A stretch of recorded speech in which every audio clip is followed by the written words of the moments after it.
Carl Brizzi is Marion County's #1 crime fighter. It's his job to punish the bad guys, and he takes that very seriously. One of his mantras is, criminals have a choice, victims don't. He was a leader in changing Indiana law to help enforcement officers catch those who were soliciting children over the internet. In 2003, he kicked off the Mentor Network with Tony Dungy. He also created an organization called My Kid, which is a mentoring program that impacts dozens of at-risk middle school children. He's a father of 4, and he believes that a caring relationship with an adult is the best way to keep children on the right track. We couldn't agree with him more. So please welcome Marion County Prosecutor Carl Brizzi.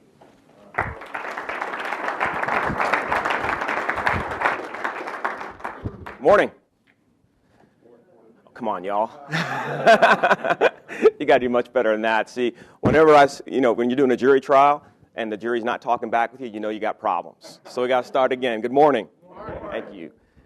Thank you so much for that introduction. Folks ask, what is it about being Marion County Prosecutor that you love? What is your passion? What inspires you every single day? And for me, it is about being proactive. It is about those programs that you just described. It's about mentoring. It's about getting out in front of problems before they happen, because typically the role of a law enforcement officer, the role of prosecutor, is to react, right? Something bad happens, the police go out, they make an arrest, they catch a bad guy, and then we come in on the back end and we try and put that person in prison, depending on the crime, for as long as we possibly can. But the harm has already occurred.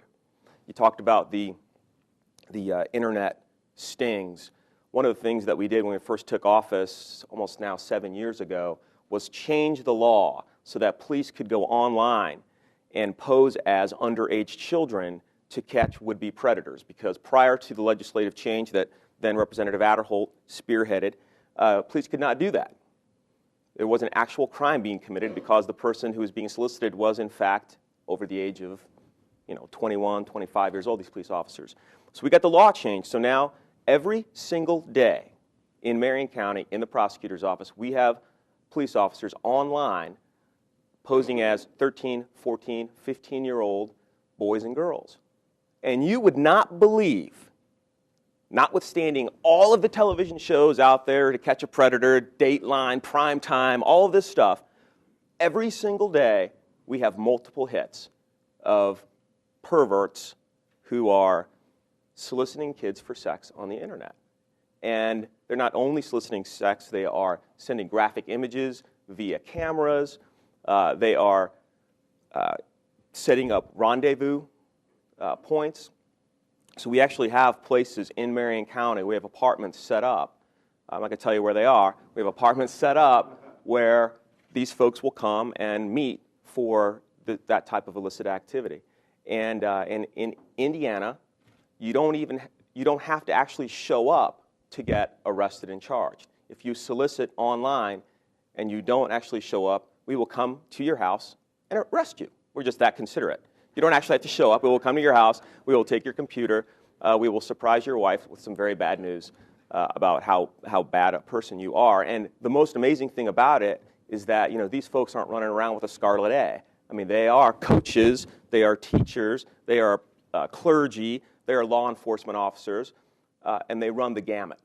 And so you never know who these folks are. And as we were talking about this program, I'm talking about the overt kind of stuff that we want to try and catch. But some of this, this is the subtle stuff, right? We can do the background checks and that sort of thing and make sure these folks don't have criminal convictions. But what you all are doing, talking about make sure you have the right kind of people coaching. I've coached my girls. I have 3 daughters, 15, 13, 9, and then my little guy is 5. And I've coached soccer up until the point where they actually have to know something about soccer. So it's like 7 or 8. So I just finished coaching my little guy's soccer at the Jordan Y. And I had 2 children on the team that didn't speak any English. And if you took the sport too seriously, you could get kind of frustrated by it. But it's not about that, right? It's about making sure that they're enjoying themselves and that they understand that it is about positive relationship and sportsmanship and that sort of thing.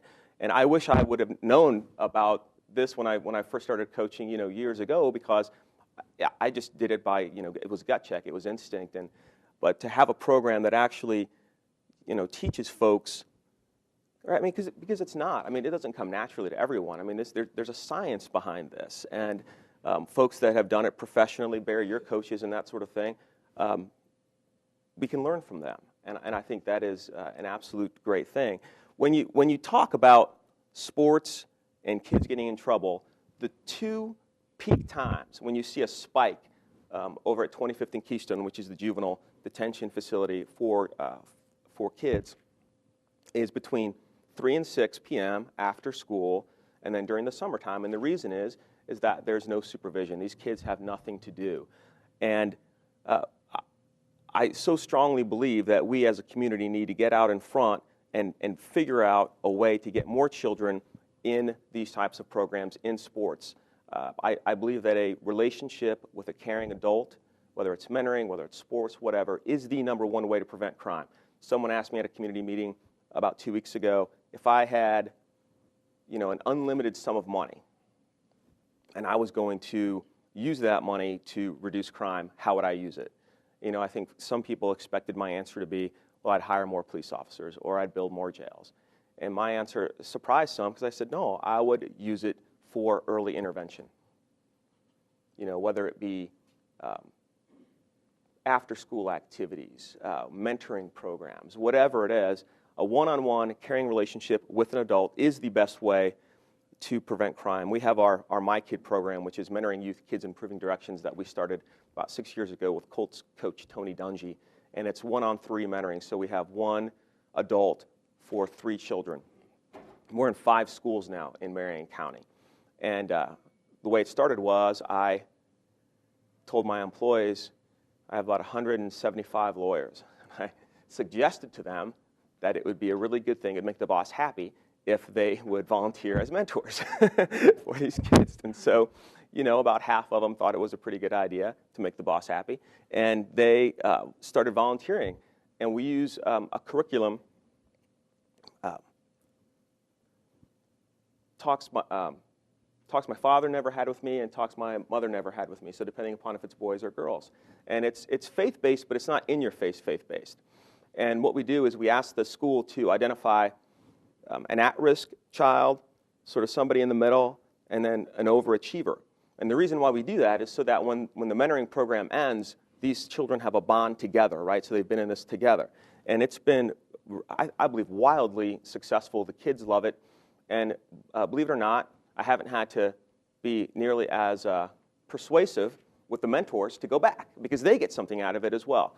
And it's been a great tool. But whether it's Police Athletic League, this program, mentoring, all of those things, I believe, will make a huge impact in terms of crime reduction. And I do appreciate the fact that Terry invited me to be involved in this. I'm happy to help in any way that I can, Barry. Appreciate your involvement and everything you've done for the city as well. But I appreciate y'all having me out. God bless and have a great morning.